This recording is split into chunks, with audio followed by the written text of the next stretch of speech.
Sa ngalan ng Ama at ng Anak at ng Espiritu Santo.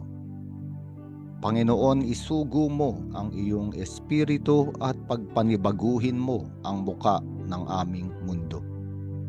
Ang mabuting balita sa araw na ito ay mula kay San Juan, Kabanata 20, talata 1 hanggang 8. Sa araw na ito ay pinagdiriwang natin ang kapistahan ni San Juan Ebanghelista at Apostol. At sa mga ebanghelyo, nakikilala natin siya bilang kapatid ni Santiago at siya ay anak ni Zebedeo. Isa siya sa mga unang apostol o disipulo na tinawag ni Jesucristong sumunod sa kanya. Sa ebanghelyo ni San Juan, kakaiba ang turing sa kanya sapagkat siya ay tinatawag na pinakamamahal na alagad ni Jesus. At makikita natin sa ebanghelyo ni San Juan sa huling hapunan, habang ipinapahayag ni Jesucristo ang mangyayaring misteryo Pascual sa kanya, si San Juan, ang pinakamamahal na alagad, ay inihilig ang kanyang ulo sa dibdib ni Jesucristo. At ayon sa tradisyon ng simbahan, ang aksyon na ito ay nagpapahayag ng malalim na pagkakaunawa ng disipulong ito sa puso ni Jesus. Kaya nga sa apat na ebanghelista, ang simbolismo ni San Juan Ebanghelista at ng kanyang ebanghelyo ay isang agila. Ang agila ay isang ibon na napakataas ang lipad. Nakararating siya at halos malipad niya na ang langit.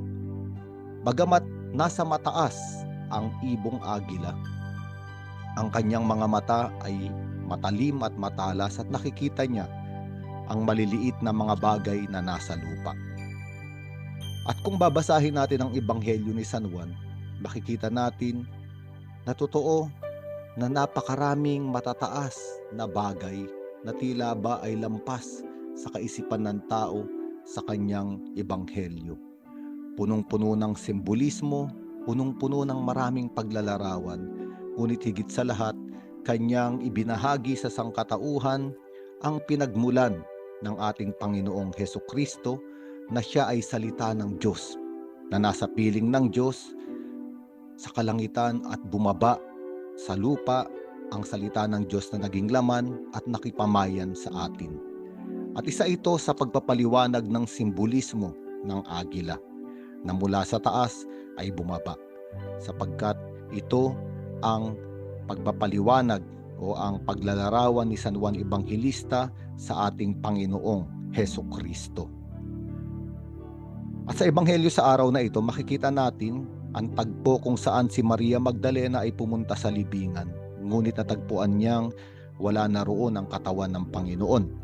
Kaya agad-agad siyang pumunta kay Pedro at sa pinakamamahal na alagad, si San Juan, at ibinalita niya na may kumuha ng ating Panginoon. At ang dalawang alagad, si Pedro at si San Juan, ang pinakamamahal na alagad, ay agad-agad na tumakbo sa libingan. Ngunit ayon sa tradisyon ng simbahan, ang pinakamamahal na alagad, si San Juan Ebanghelista, ay mas bata kaysa kay San Pedro, kaya't nauna siyang nakarating sa libingan. Ngunit hindi siya pumasok sa libingan.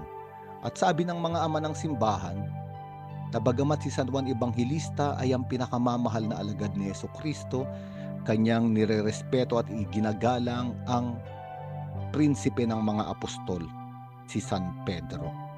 Kaya nga nagbigay daan siya. At nang dumating si Pedro sa libingan at pumasok ito, nakita ni Pedro na wala ngang laman ng libingan at nandoon ang mga pinambalot sa bangkay ni Jesucristo na nakaayos, nakaligpit at nakatupi sa ibabaw ng pinaglagyan ng katawan. At si San Juan Ebanghelista, ang pinakamamahal na alagad, ay pumasok din at nakita niya ang tagpong iyon at sinabi sa ebanghelyong ito na siya ay naniwala. Isang libingang walang laman, at ito ay malalim ang kahulugan, sapagkat ito ay para sa ating lahat ngayon. Ang ibig sabihin, si Hesukristo ay hindi kayang ikulong o itali ng kamatayan. Si Hesukristo, ang ating Panginoon, ay may kapangyarihan sa kamatayan. Ang kanyang kamatayan ang nagwasak sa kapangyarihan at kamandag ng pagkitil ng buhay ng sangkatauhan dahil sa kasalanan. Sa madaling salita, napagtagumpayan na ang kamatayan.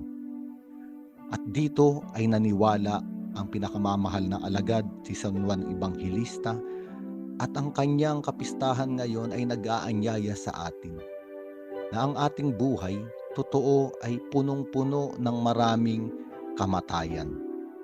Maaaring hindi mga kamatayang pisikal, ngunit mga kamatayang eksistensyal, mga pagkakataong nag-aalis ng kahulugan sa ating buhay. Mabibigat na suliranin, krisis, problema, mga masasakit na pinagdadaanan. At minsan, inaakala ng tao na siya ay nakakulong na doon sa maliit at madilim na yungib ng pagdurusa, pagluha, at kamatayang eksistensyal. Ngunit sa araw na ito ipinapahayag sa atin ng Ebanghelyo at ng kapistahan ni San Juan Evangelista na bukas na ang yungib ng kamatayan. Maaari nang humakbang palabas.